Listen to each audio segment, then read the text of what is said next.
Hello guys, and welcome back to another video.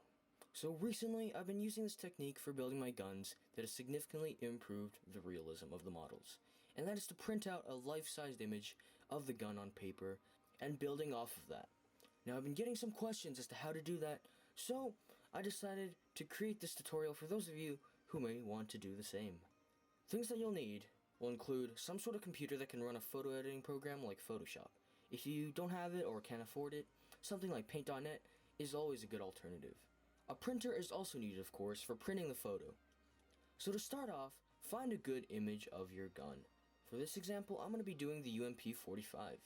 You would start by looking up the dimensions of the gun, specifically the length, as that will be what will scale the image based on. So here you can see the UMP is roughly 27 inches long, so keep that in mind when we create the document. The next step is to find a picture of the gun, and the higher the resolution, the better.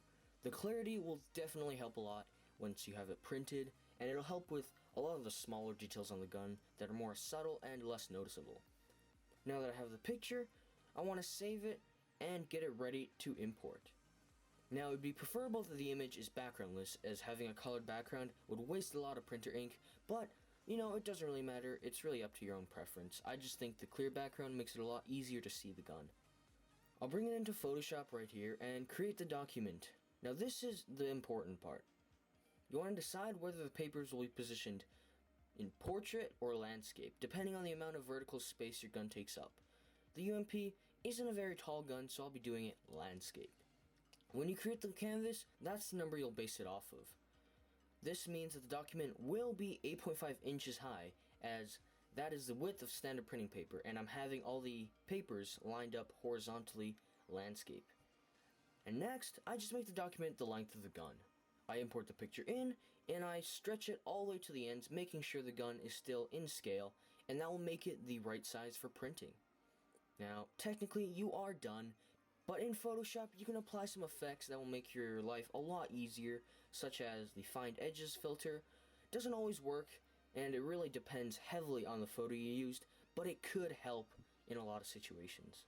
I want to open it up in Microsoft Paint, and that's because the program has a very useful feature that we will use. We go into Page Setup under Print, and in this bottom corner here that says Scaling, we'll want to make it fit to a certain amount of pages.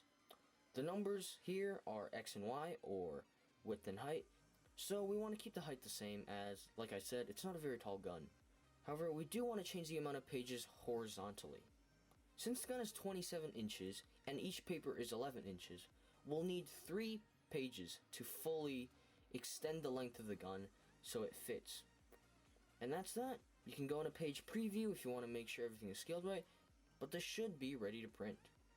Now, don't be frustrated if it doesn't work the first shot. It does take some experience to get used to, and well, even I've had some failed attempts in the very beginning. So, hopefully this helps those of you who are aspiring gun builders, and yeah, thank you guys so much for watching. Of course, if you have any questions, just ask in the comments down below, and I will see you guys next time. Oh, and don't worry, I'm building a gun right now.